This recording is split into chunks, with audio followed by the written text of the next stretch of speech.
So it was really good to hear Mark play some more songs I hadn't heard for a while, and wasn't all that good to hear him play right before me because now I have to live up to that.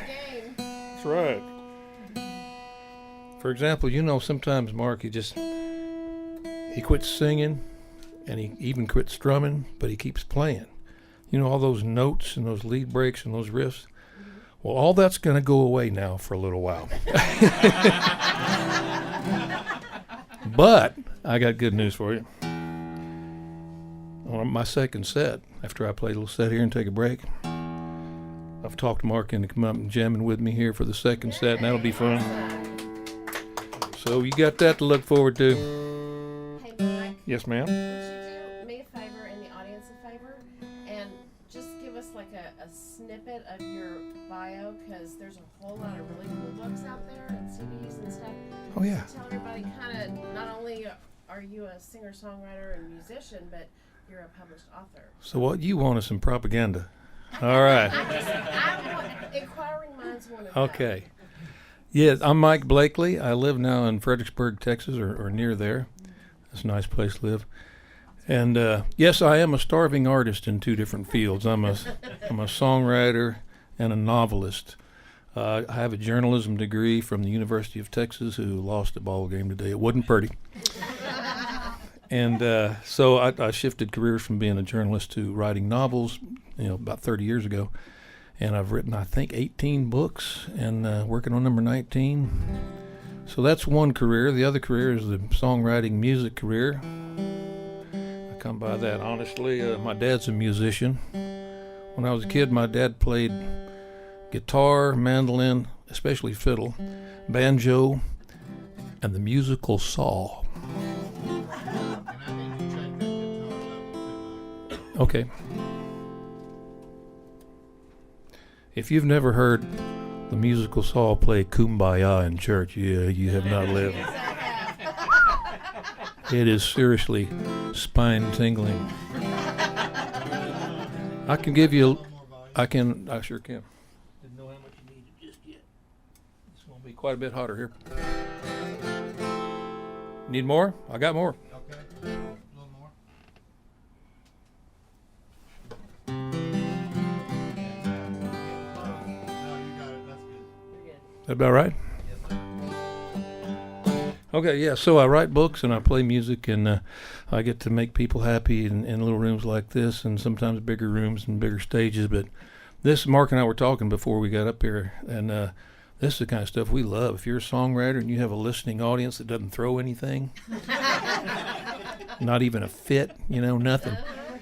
It's so nice to have a good listening audience. So, yeah, thank you. I just got this hat a while back. I'm breaking it in. I'm training this hat.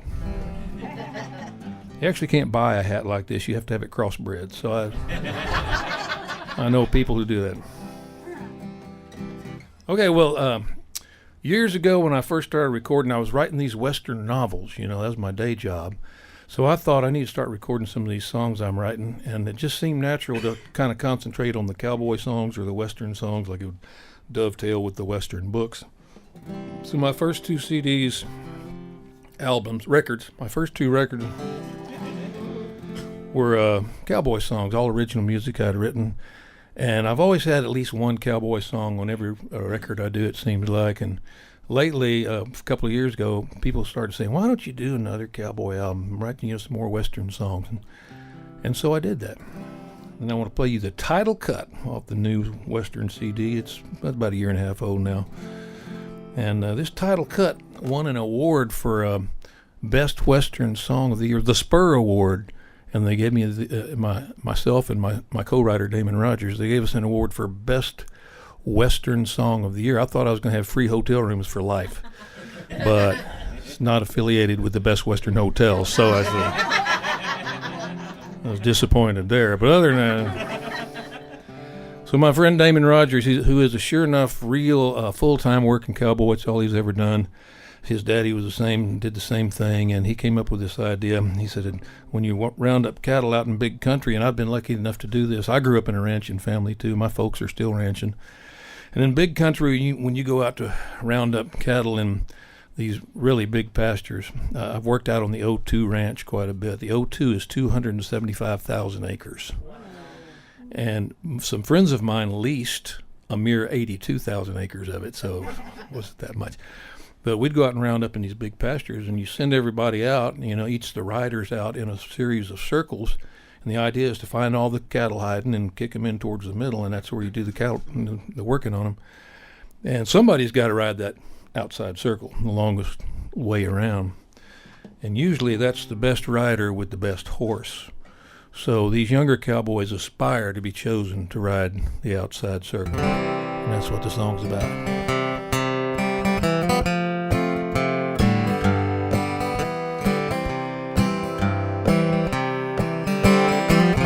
When I was a young boy, my age was barely 10, riding my first roundup with the older boys and men.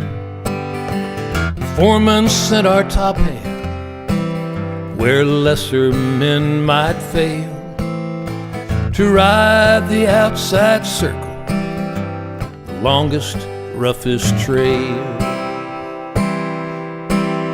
I watched that top hand ride out on a skittish colt that day, and once on a distant ridge I saw him turning horns my way.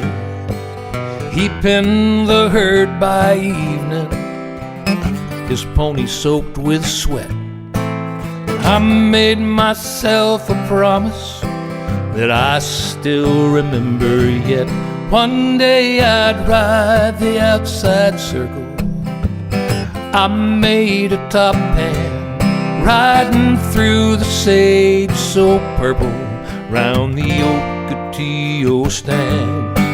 And I'd chouse the wildest cattle on the roughest broncos, and I'd ride the outside circle for the brand.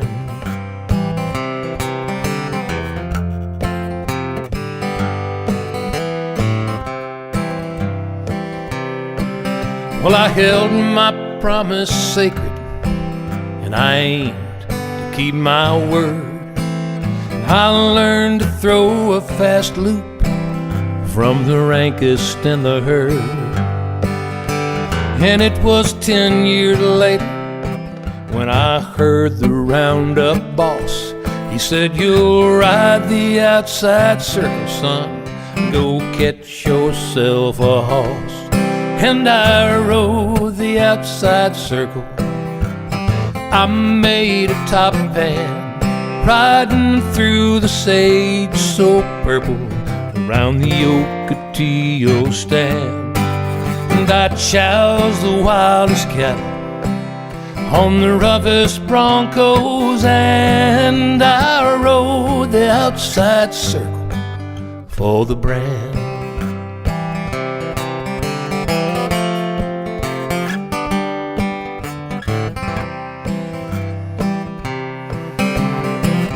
These days I'm the foreman. Some say I'm getting old. It's true, my hair is silver. You can see my legs are bold. I ride the inside circles now, but just ask my cowboy peers. They know I rode that outside circle for well nigh 30 years. Yes, I rode the outside circle. I made a top hand, riding through the sage so purple, around the Ocotillo stands. And I choused the wildest cattle on the roughest broncos, and I rode the outside circle for the brand.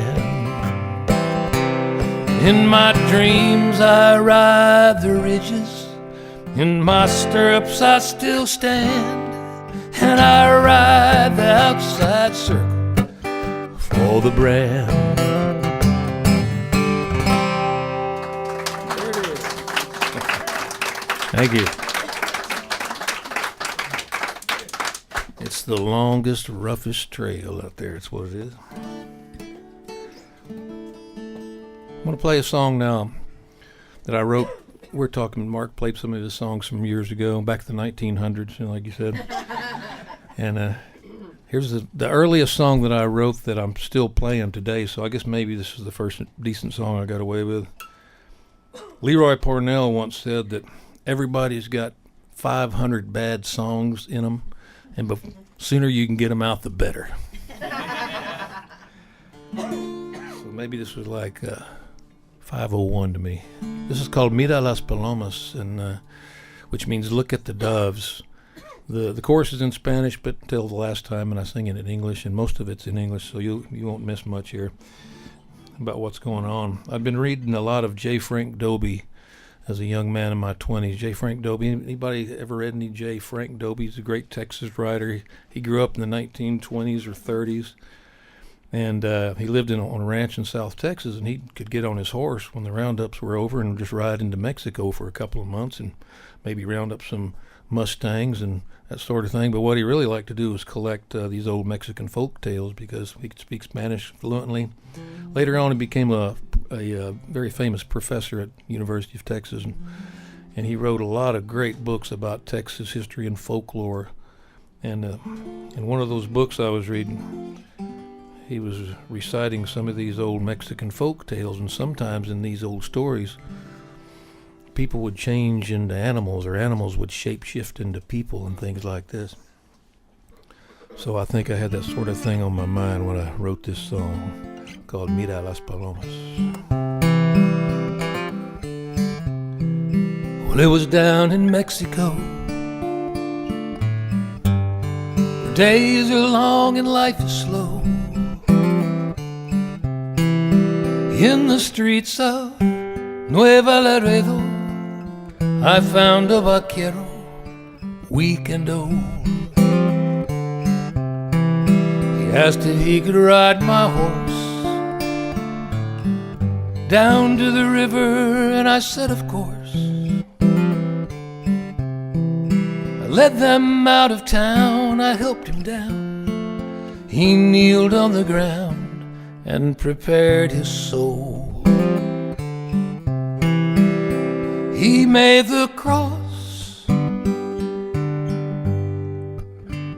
and sat down in the shade. He asked me with his eyes to remain, so I tied the reins and I stayed. The morning doves flew to the cottonwood. Though his old voice was weak, I could still hear him speak, and I understood. Mira las palomas, son como los ángeles.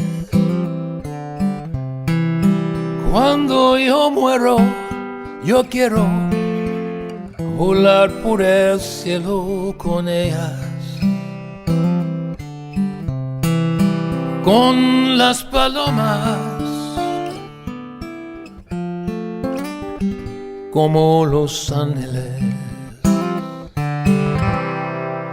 It was the last day of his life,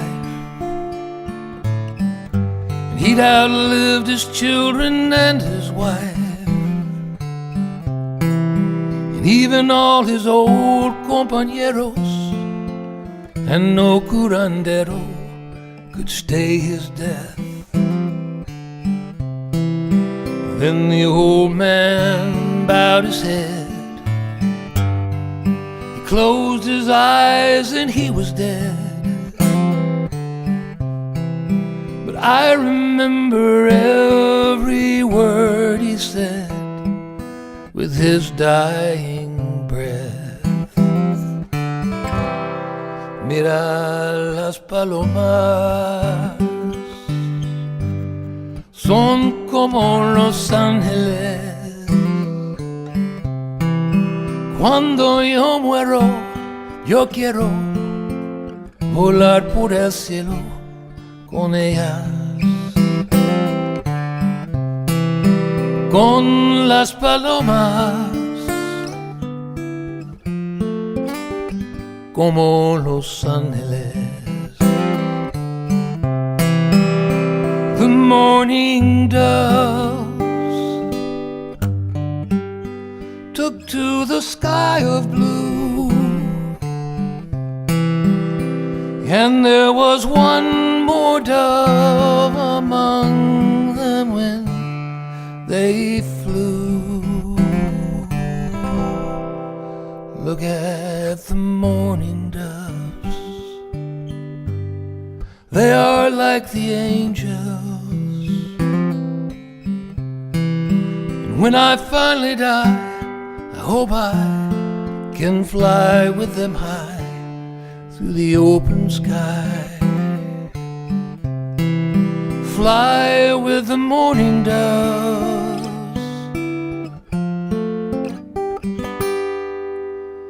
fly like the angels.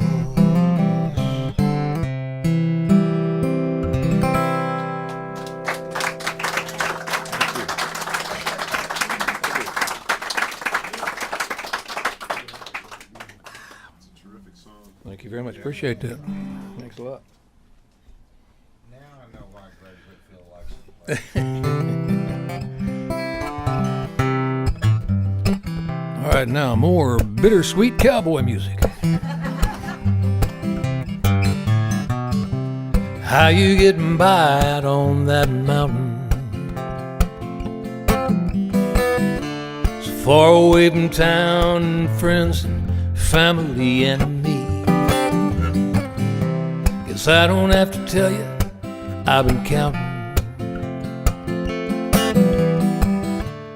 every day that passes in this chain of misery.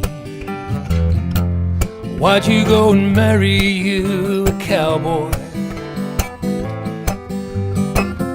when you never even told me what to do? I was never sworn to the easy life I was born to. If you had only asked me to, I would have been a cowboy for you. I wish that you'd have told me what you wanted, so I could have taken on the life you had in mind. Now am I broken hearted? Well, I'm haunted. Did you have to marry the first cowboy you could find? Why'd you go and marry you a cowboy when you never even told me what to do? I'd have made the changes, lived out on the ranges, if you had only told me true. I would have been a cowboy for you. Well, I'd have rode the moon over the mountain, branded every shooting star that flew. I'd have rode forever, crossed 1,000 freezing rivers, if you'd have given me one clue. I would have been a cowboy for you. Well, I thought there was some finer point I must have been missing,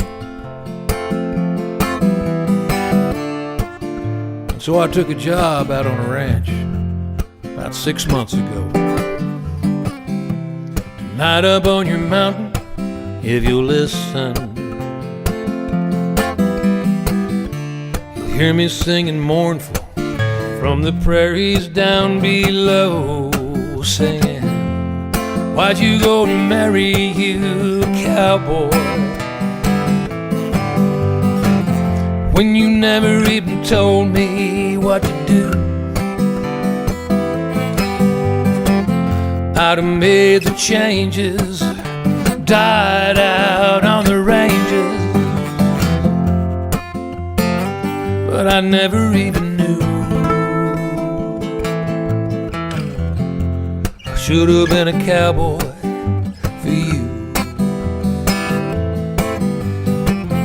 and I could have been a cowboy for you, yeah. You know I would have been a cowboy for you.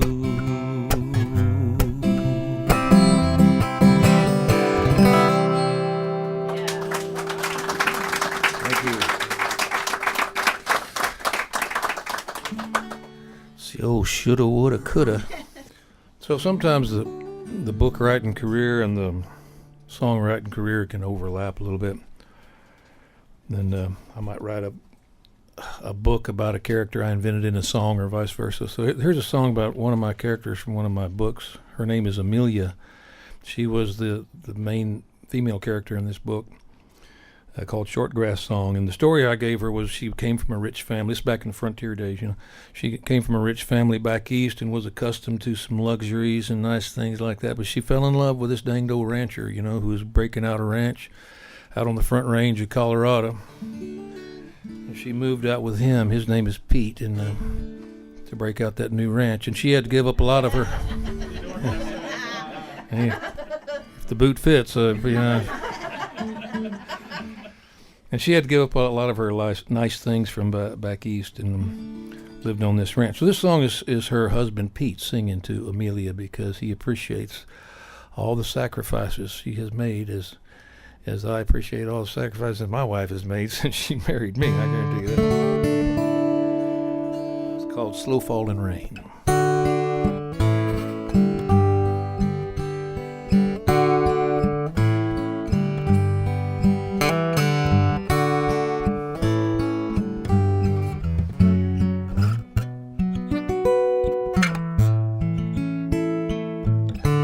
Thunder rumbled in my dreams this morning. It was distant but plain. I tried to hold back the day and the dawning. I tried to dream of some rain. I heard the horses stampede to the stables, and they always know. Waking up, I saw you in the breeze at the window, with your hair flowing. Keep on believing, Amelia. I understand your pain. You've given up your own dreams for me. You ain't got so much to gain. Just let me hold you whenever life starts to make you insane. Let me love you like a slow falling rain, like a rain. There's something soothing about the sound of the raindrops playing old window panes. Something real about the ring of a rooftop singing under the rain. I believe we can get through the summer. I believe in this dream. I believe you're a sight to behold, with the lightning in your eyes gleaming. Keep on believing, Amelia. I understand your pain.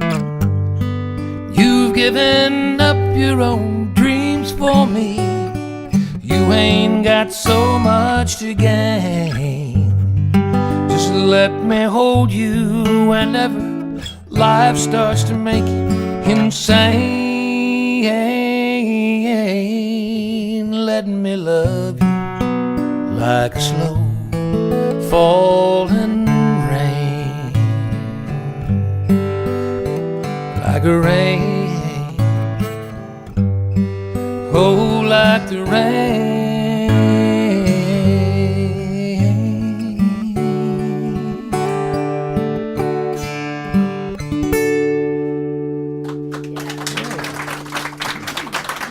Thank you. Thank you so very much. Well, when I moved to Marble Falls, Texas, about 3 decades ago, I met a guy named John Arthur Martinez, and he was writing songs, and I was kind of getting more into the writing of songs myself. We started meeting every Monday night along with a couple other guys, and every Monday night we'd write songs in this little cabin I owned on this little piece of land I had bought. It was a great place to write tunes, and we did that until we all got too dang semi-successful in the music business to get together on Mondays anymore. So it had been a while, but we wrote a lot of good songs there for about 3 years. And then we decided what we need to do is take some of these songs to Nashville. I mean, we're country songwriters, you know, so we figured we had to go play the game in Nashville. And we got up there in Nashville. We met some great people up there. I met Alex Harvey, the guy who wrote Delta Dawn. You know, that's a pretty good one. And yeah, he comes here. He's been here, right? And he's still a friend of mine. And you know, he helped us out a little bit. But eventually we got to feeling, you know, there's 3 or 4 of us from the Marble Falls area, and we were small town country boys, or you know, from Texas, and we got feeling like the record company people didn't speak the same language we did, because we spoke mostly the truth, you know what I'm saying? So we got disenchanted with the big label record business. We decided we'd just move on back home to Texas, and we'd start our own independent record labels and do whatever we want to do. So all my records are on my own independent label, which means I can write my songs or pick the songs and co-write with some friends and just do what I want to do. It's a beautiful thing. Don't have to get anybody's permission. And so while we were stuck in Nashville trying to get the gas money together to get back to Texas,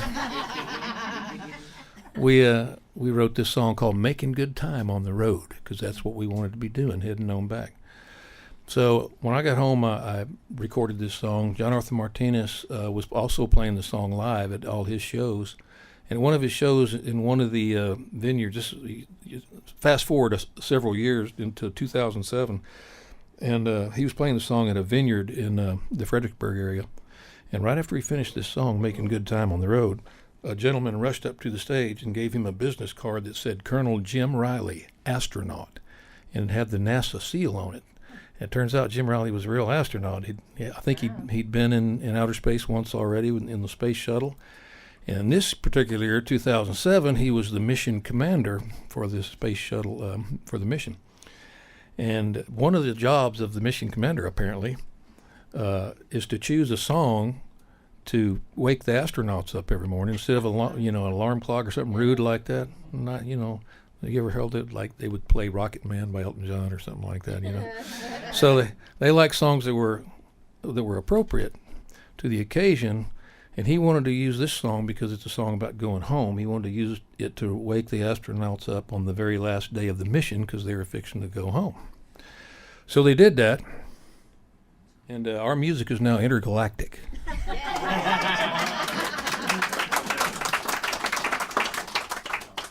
As John Denver would say, far out! Right? So imagine you're an astronaut while you're listening to this song. This is what they heard waking up in 2007.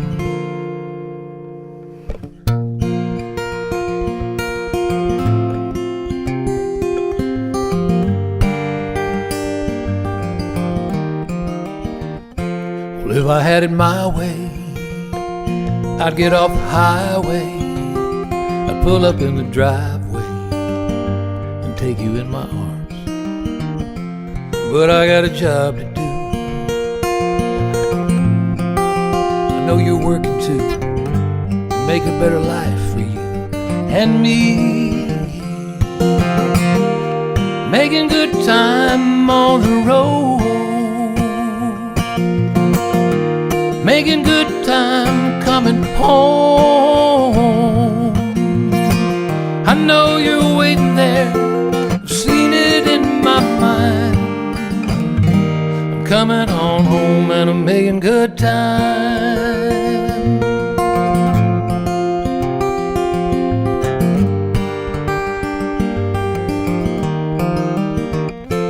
All All I do is miss you, never could resist you. I can't wait to kiss you and look into your eyes. It's been a long, hard drive, but it's gonna be alright, 'cause I can see the hometown lights in view. Making good time on the road, making good time coming home. I know you're waiting there, I've seen it in my mind. I'm coming on home and I'm making good time.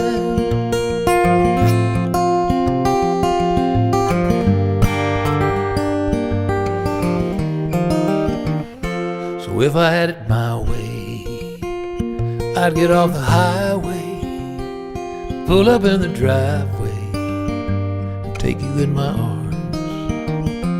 But I got a job to do, and I know that you're working too, to make a better life for you and me. Yeah. Making good time on the road, making good time coming home. I know you're waiting there, seen it in my mind. I'm coming on home and I'm making good time. So it was 2007 when the astronauts awoke to this song. It was June. So imagine you're an astronaut now and you're fast asleep in the International Space Station. I guess they got you velcroed to the wall or something so you don't just float around. But they woke to this song and they floated into the space shuttle and they undocked. It's a technical term I just made up. Began their journey on back to planet Earth. And I happened to be on planet Earth that day. I was traveling through Colorado playing songs in venues like this. Other kind of venues, man. I try to make everybody happy wherever I went. And my days off, I might do a little fly fishing. But I knew that this particular day was the day that the astronauts had awoken to a song I wrote with a couple of friends of mine. And I had said my prayers for the astronauts because I didn't want the last song they ever heard to be one of mine. You know? Maybe some Emmy Lou or Willie Nelson.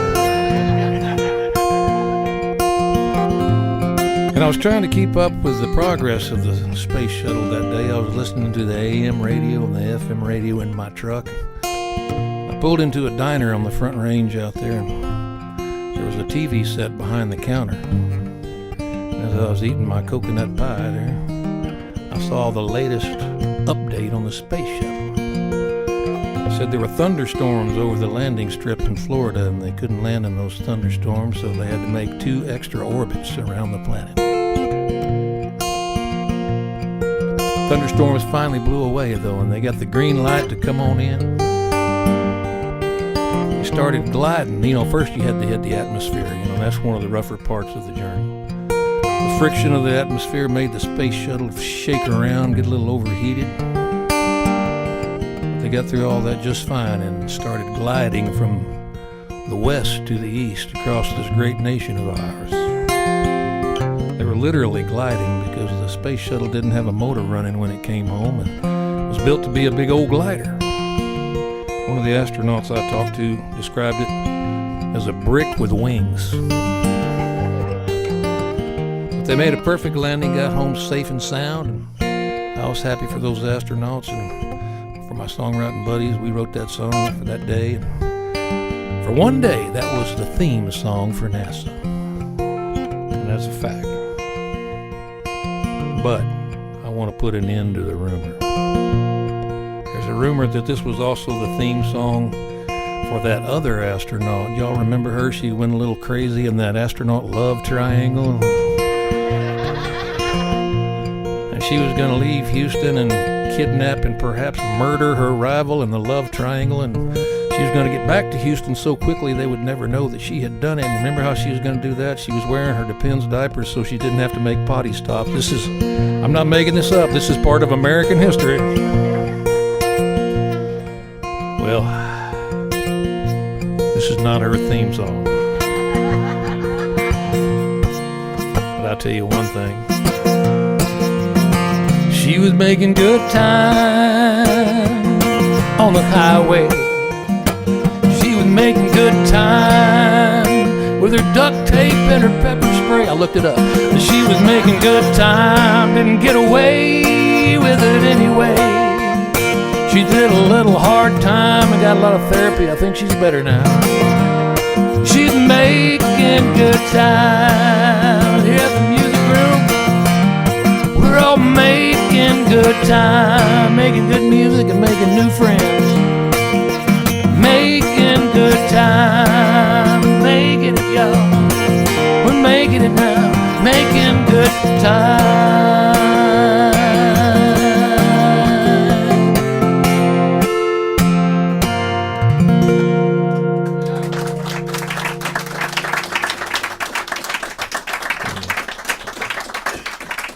Was not her theme song, this one. Maybe she's at the bottom of Lake Whitney. You think? That sounds like a pretty good sequel. I like it. Just I grew up on the Texas coast, flat land, muggy, water moccasins, fire ants. That crawfish though, that's good. And but I grew, I had a great time growing up there. I didn't know any better. I didn't live anywhere, And then I joined the Air Force right out of high school, and I ended up in New Mexico. That was a nice place to be. That's a change.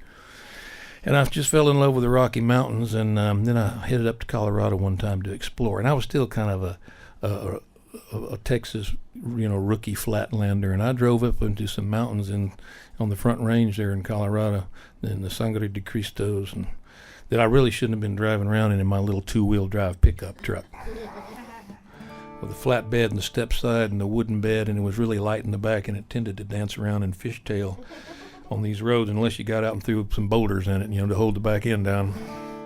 So I got on one of those roads and realized I really don't know what I'm doing, and that drop off over on this side, the side that the truck kept dancing towards, because that drop off got further and further down there, and then it started raining, and that road got muddy, and my windshield wipers didn't work very well. They were worn out, and my tires were bare. So I got a little nervous up there, little flatlander boy, rookie cowboy. And obviously I made it out of there. And years later I thought about that almost near-death experience. And I wrote this here song called Moonlight Colorado.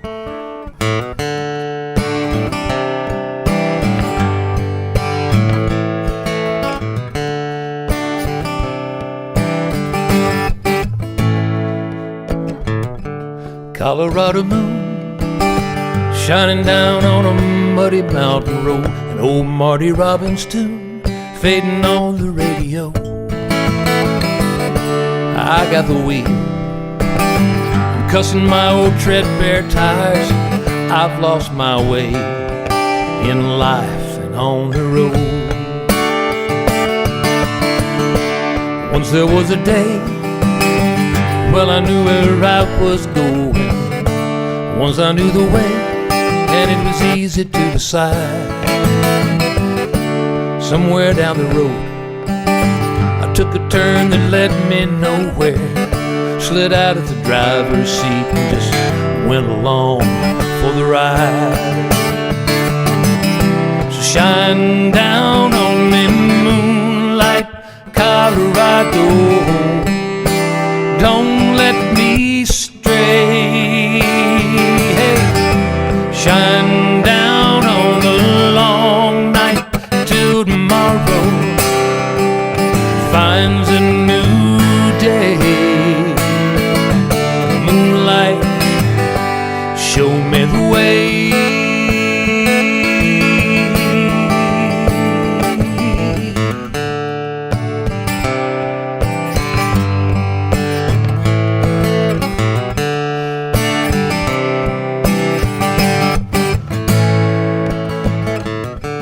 Heard somebody say Colorado's nice this time of year. You can get away, maybe find some peace inside. So I quit my job. I wasn't getting nowhere anyway. Gassed up the pickup truck and headed up here for a drive. Summer down below, but up here it's always winter. Nights are freezing cold when the wind begins to blow. I'm so alone that if I slid off of this road and I fell off of this mountain, how in hell would anybody know? Shine down on me, Moonlight Colorado. Don't let me stray. Hey, shine down on the long night till tomorrow finds a new day. Shine down on me, Moonlight Colorado. Don't let me stray. Hey, shine down on the long night till tomorrow finds a new day. Moonlight, show me the way.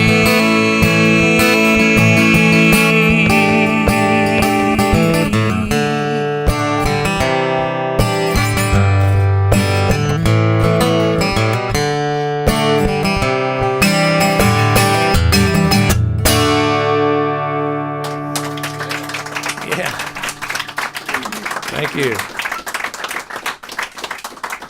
All right, let me do one more song for you, and we'll take a break, stretch your legs, and maybe get another beverage or whatever y'all need to do. And this song is a song that I wrote a few years ago. I was playing New Year's Eve at Lukenbach, Texas. Y'all ever been to Lukenbach? Yeah, well, I figured y'all probably been there. Post office. The post office is there, the dance hall, cantina. Don't you sit on the back of the post on the logs and Oh, yeah. chickens go to roost? The Picker Circle. Yep, that's the place. So, anyway, the next morning I woke up. We used to take our camper and trailers there, and if you're the band, you could stay there, you know, because we didn't want to be on the roads after midnight with everybody else after playing New Year's Eve at Lugenbach. So I woke up New Year's Day, and my first thought was, when I opened my eyes, was, I need one big hit. You know, as a songwriter, I need one big hit. Well, that's the reason I wanted to clarify. That came later that day, but that makes, I need one big hit. And then my second thought was, I drink too much beer.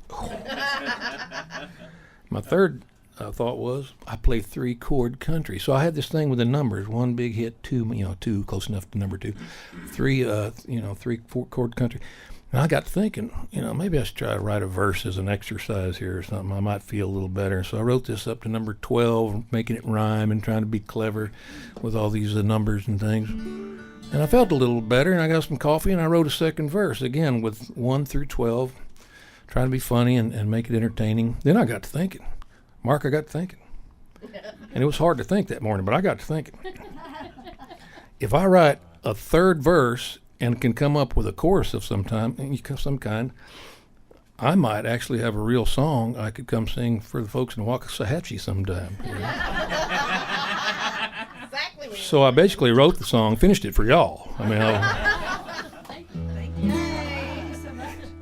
It's called My Days Are Numbered. And a few years later, my friends in the Mysticaros, y'all know that band, Walt Wilkins and the Mysticaros, I'm sure, they recorded this song, and 3 of my favorite singers in the world are in that band: Walt Wilkins, Bill Small, and Jimmy Daddy. Who's 2 of the 3 have been here. So I got to hear, and they decided each one of them would take a verse. And I thought, this is great. 2 of my favorite singers are each one singing a verse. Then I realized that no one of them wanted to learn all the words. But that's okay. That's all right. It's a 12-chord song? No. Good question. It's all about the math, though. This is called My Days Are Numbered.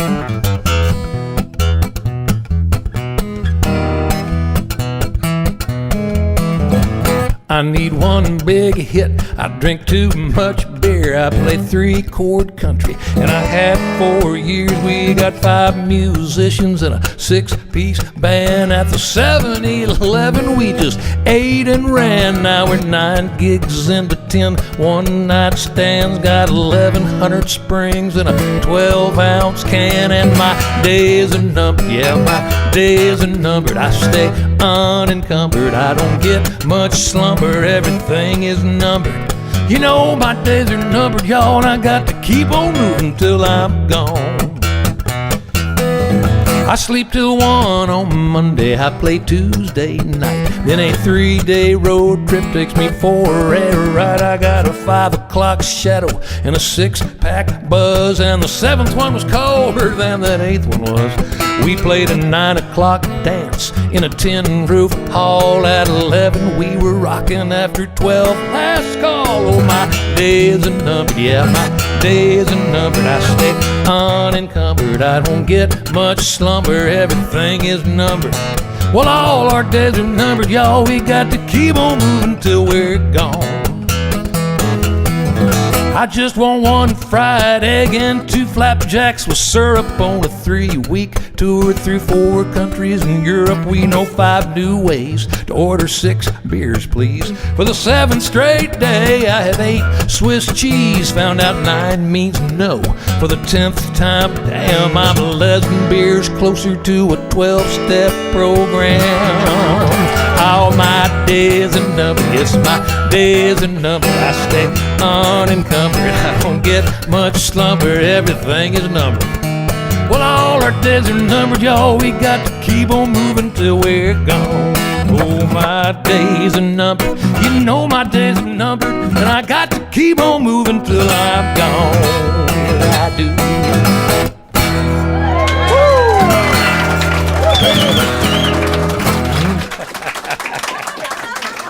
Ah, thank you so much. I appreciate it. That's a true story there. There you go. That's your